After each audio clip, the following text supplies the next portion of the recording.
All right. It gives me great pleasure to introduce Randy Masten, one of our Brownbags. Before I give you a longer introduction to Randy's biography, let me just say that, of course, as always, we have the Brownbag lectures here every Tuesday at noon, and the remaining two in February are the next one is Liam Burnside, a master's student, and Chris presenting, and his topic is being Tajik beyond ethnicity. And then on February 27th, we'll have Professor Maria Milicheva from political science present, and her topic is human trafficking for the purpose of criminality in Central Asia, assessing the trafficking terrorism nexus. Also this week, if you're interested, on Thursday at 7 p.m. in this room, we'll be screening a Croatian film titled The Constitution. It was made in 2016 in Croatia. The story follows four people who live in the same building but avoid each other because of the differences in their assets, sexual habits, nationality, and religion. And the movie will be introduced by Marta Pirnat-Greenberg from the Slavic department.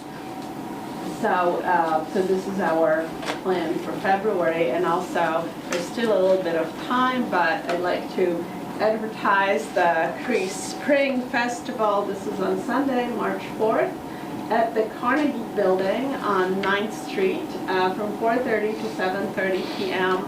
And there will be food, music, and overall merriment from what I hear.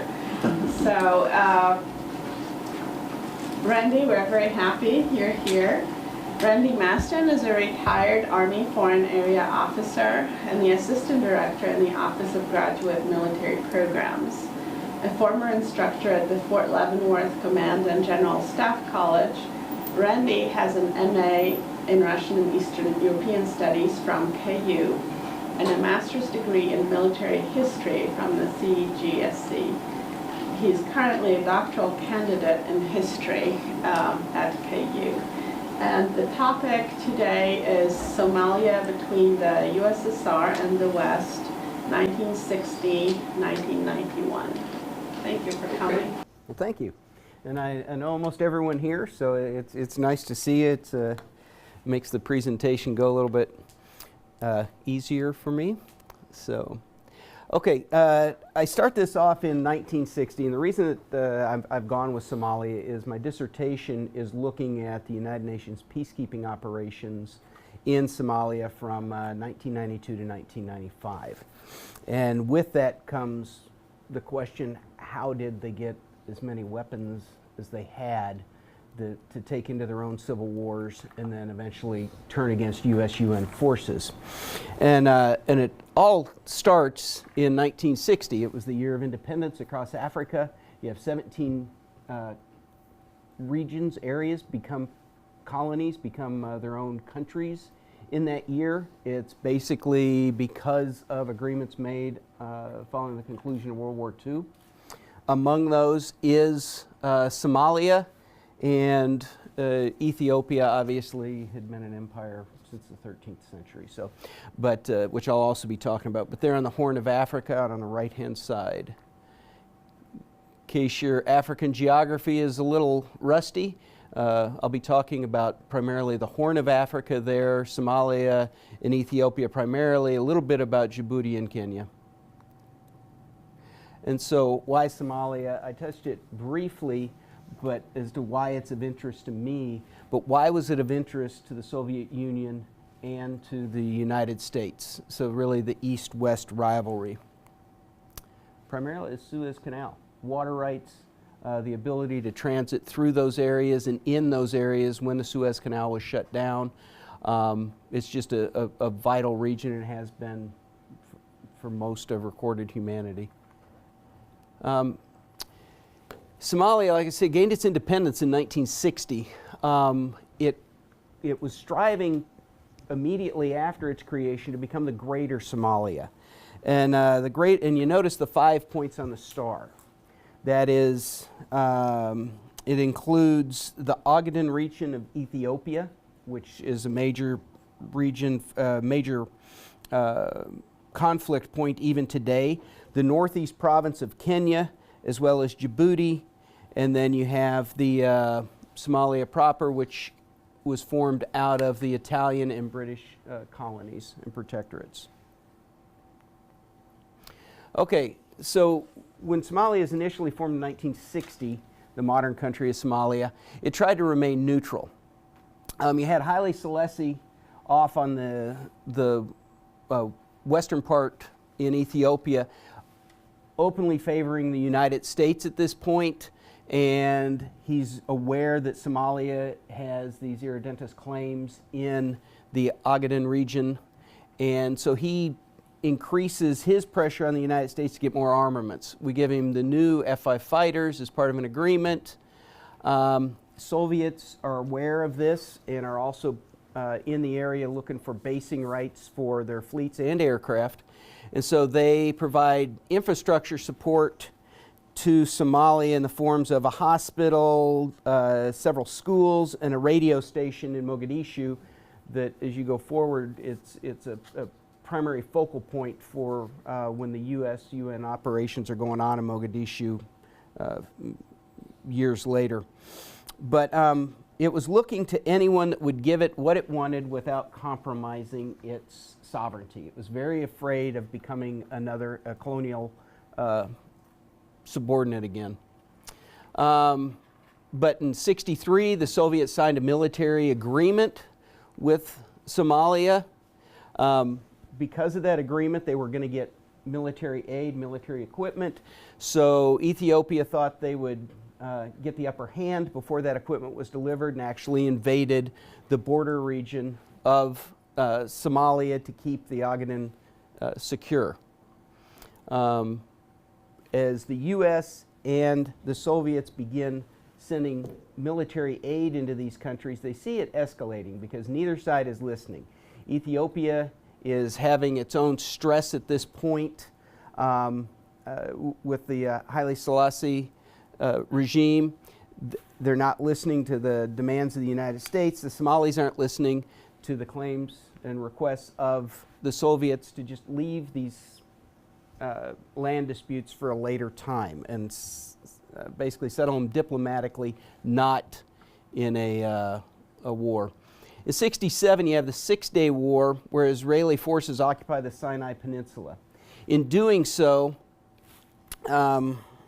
they basically had shut down the majority of the Suez Canal. It caused the canal to be closed until 1975, so quite some time. Actually stranded 15 vessels in the canal for that whole time because they weren't given permission to leave and they were blocked in.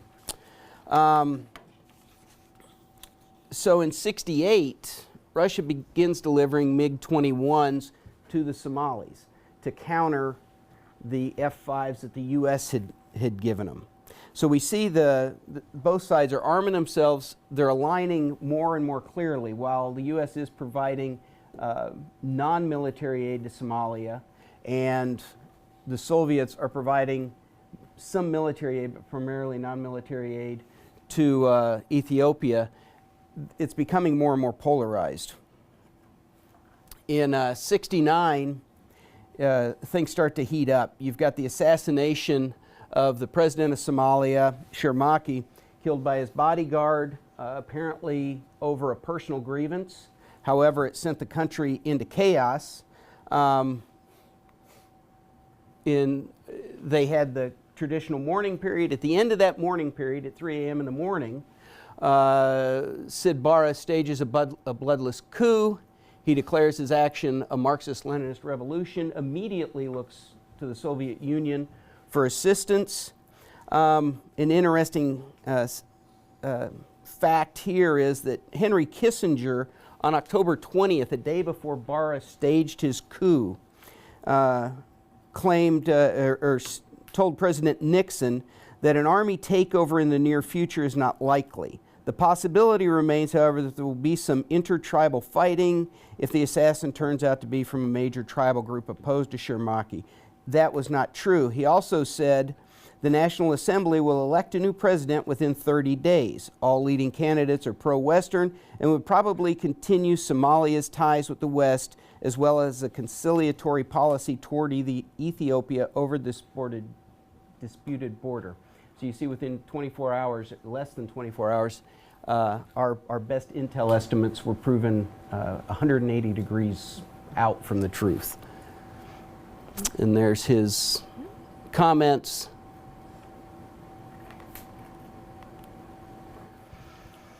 Okay, in 1970, the Soviets deepened their military involvement in Egypt. They began flying combat patrols over the Suez Canal and manning the missile batteries against Israeli planes. So the whole region is heating up.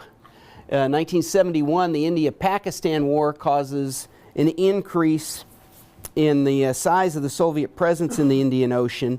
And during this time, the Soviet naval force in the Indian Ocean reached a total of 22 ships.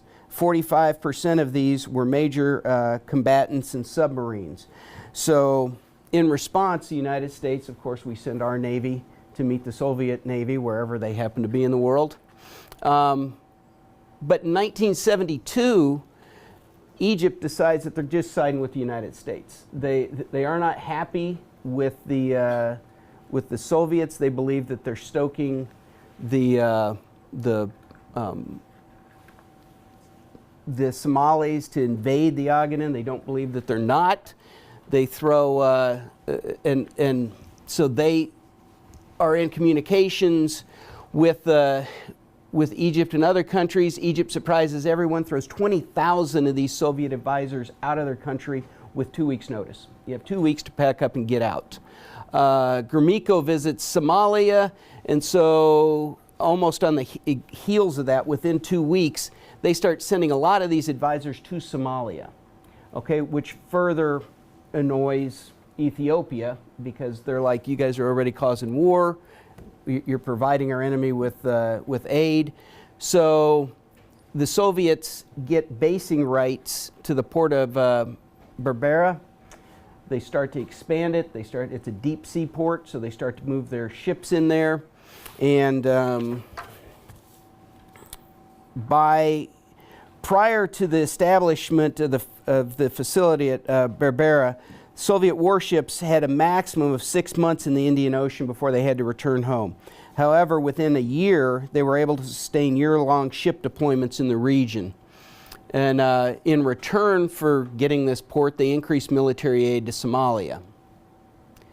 Okay, we get back into the Middle East again, the Yom Kippur War. If you're not familiar with it, it's along the Suez Canal. There was a major crossing by the Egyptian army into the Israeli-occupied Sinai, and then a counter-crossing by the Israeli army into Egypt. They eventually, within a few days, ended the war, and on October 25th of '73, they declared a ceasefire. However, in response to that, the United States moved an amphibious assault ship, the USS Incheon, to the canal to help with demining, which it did somewhat between May and December of '74. We also deployed the USS Hancock carrier group, basically to show our resolve.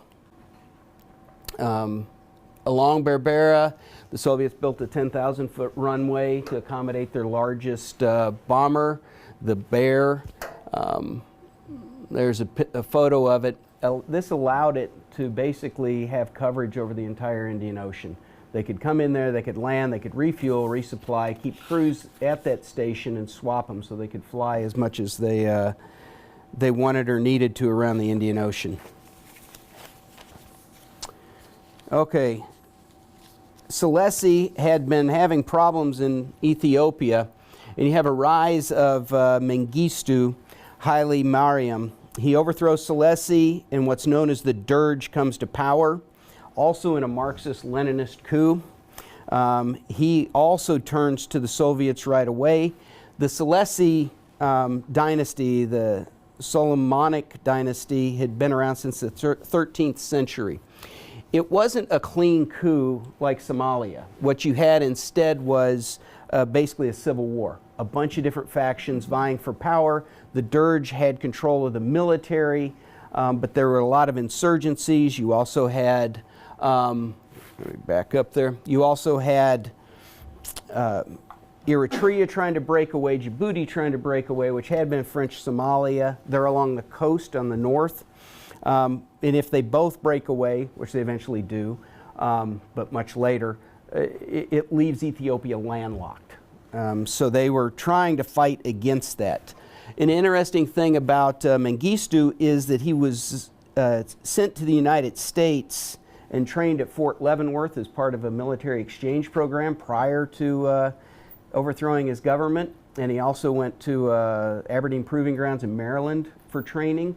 However, in the United States, that's where he became apparently radicalized, as we would call it today. He was treated very poorly. He saw the United States as having incredible racism, and so he basically turned against the idea of democracy into the socialist idea, because he had also trained with Soviet forces and didn't find them to be as racist as the U.S. military. So you have that as the backdrop and why he doesn't want the U.S. in Ethiopia anymore.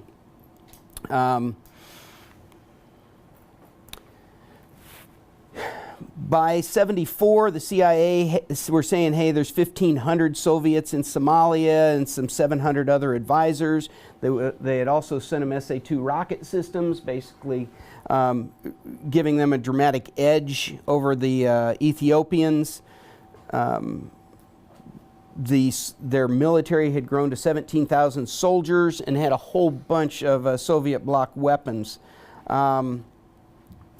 Because of the chaos in Ethiopia and the stockpiling of fairly modern weapon systems, they decided to invade, Somalia decided to invade the Ogaden and take claim of it, while Ethiopia and Mengistu were more focused on Eritrea and forces to the north. So when they invaded, they made it much farther than, oops, I'm getting way ahead of myself. They made it much farther than even they had estimated. They outran their supply chains, they outran everything, and so they're sitting in the middle, on the far side, western edge of the Ogaden at the mountain range, and are basically deciding, what do you do now? They didn't reinforce their success. They didn't defeat the Ethiopian units in that area, so they were kind of held. Now, Fidel Castro had an idea of a socialist confederation, basically to control the Horn of Africa and the Indian Ocean, and all he needed was for Ethiopia and Somalia primarily to get along and quit shaking things up. He made comments to that effect in a couple different locations. I'd already said that they invaded against the Soviet wishes and Castro's wishes, which I misspelled Castro. And Ethiopia, in the midst of this, getting hit by the Eritreans, now Somalis, they created what they called the Red Terror there. Mengistu started mass executions. He would raid villages. If they were some ethnic Somalis, he was raiding unarmed villages and killing the people. He was executing his own officers for failure in combat in the dozens following each battle. And anyway, the Soviets weigh in saying this is enough, this has got to stop. They call Sid Barra to Moscow. They fly him in. He meets with the establishment. Apparently things didn't go well because when he returns, he basically says, I'm terminating this our Treaty of Friendship and Cooperation, which was fine because the Soviets had already told him they weren't supplying him with any more weapons or equipment or financial aid. So in response, Cuba now sends military advisors to Ethiopia. So Barra says, fine, I'm done with Cuba too. And, but I'm still a socialist government. between November 77 and February 78, the Soviets begin a huge airlift of equipment and sea lift of equipment. Basically, they see the need to support Mengistu there on the right with Fidel's vision. They think if they build up Ethiopia enough, quick enough, that they will be able to keep Somalia in check and hopefully fulfill this vision of control over the Horn of Africa and into the Indian Ocean.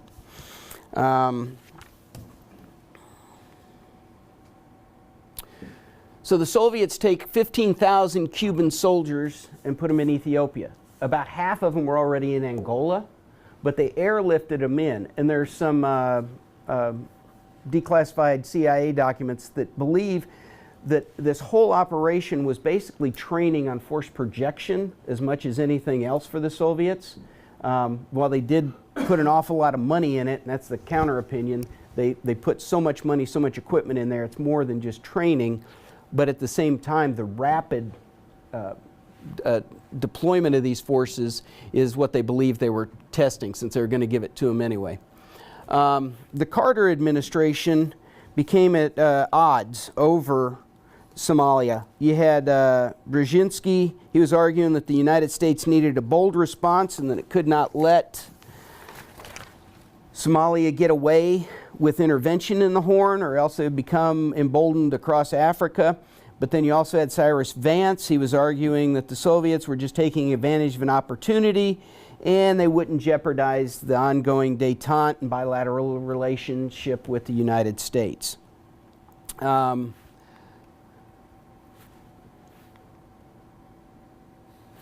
Okay, when the tide turned against Somalia, one of the key things that hit them and caused them to lose the war in Ethiopia was some of the senior advisors to Somalia had been on the Somali general staff only weeks before. And when the Somalis told them to leave, they just sent them over to Ethiopia.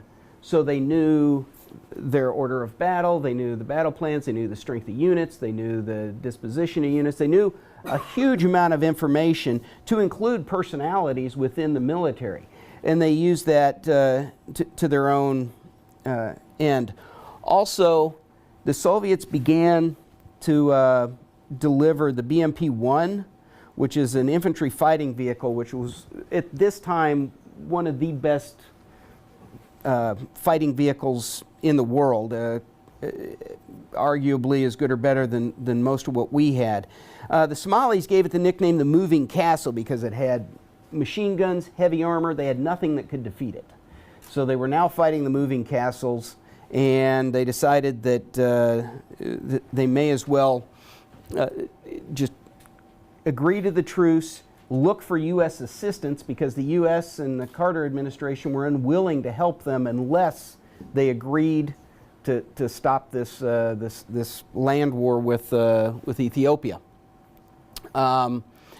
The Ethiopians aren't a big fan of that. The war was very popular, so there's a coup against Bara, and he uses what are known as the Red Berets, basically an elite force that answer only to him, but he uses them against his own people to try to get adversaries in check, to including assassinations and imprisonments for most of his political rivals. Following the coup attempt, you have the SSDF. It's formed by a former Somali military aide to Moscow. They go into Ethiopia. They get support of the Soviets to try to overthrow Bara. At this point, the Soviets are wholly against him. The U.S., they get our attention and us drawn back into this conflict because the Shah of Iran abdicates his throne. We now need new basing rights, new places to project our force from. There's Mengistu, quite happy. This is just prior to things turning sour for him. They've already turned sour for Bara as civil war is starting to plague his country. Okay, Ethiopia continues to fight Eritrea. Gaddafi sends military advisors money and arms to help overthrow Bara. In London, you've got an anti-Bara organization standing up that gains prominence later on, the Somali National Movement. The guerrilla forces of the SSDF start an offensive in Somalia. This gets both the Ethiopians and the Somalis to bring tanks, fighter aircraft, and other things to the border. It got big quick. Within a couple of weeks, they had moved several brigades on the border, which for their countries, that's a significant amount of firepower. The U.S. decides to weigh in.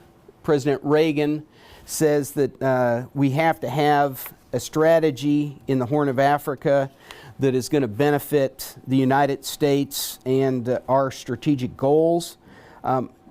Because he believes this is now becoming a proxy U.S.-Soviet war, and it's at risk of continued escalation.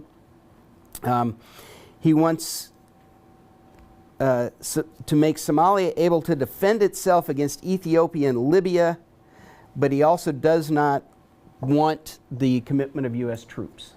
So everything's shy of that. So you see a lot of advisors and equipment come in. We basically increase our military assistance to about $40 million a year from what had been almost negligible amounts of particularly military assistance, and we're also providing in the hundreds of millions of dollars of non-military aid, because Somalia, due to the war, has about 650,000 of its own Somali refugees from the Ogden now living in Somalia because Mengistu had pushed them out of there. 85, Mikhail Gorbachev comes to power, and the Soviet policy towards Ethiopia undergoes a significant change. He cuts the funding dramatically, as you see there, from $774 million to $292 million. The military advisors go from about 2,700 to 1,400. And he's telling them, look, we're going to be out of there by 91 at the latest. So they start trying to figure out exactly what is in their best interest. Mengistu in 90, after he got in a public squabble with Moscow, renounces communism in hopes of drawing U.S. aid to his country. So they're no longer a communist or socialist country. They are now a democracy, and he is no longer comrade. He is the president, which is an interesting twist. But it didn't do a whole lot of good. As you can see there, he flees Ethiopia in May of 91. The Civil War had thrown Bara out in January 26 of 1991. And really what's happening at this point in both those countries is kind of an uncontrolled civil war. You don't just have two sides. You've got 4 or 5 sides vying for power in both of these countries.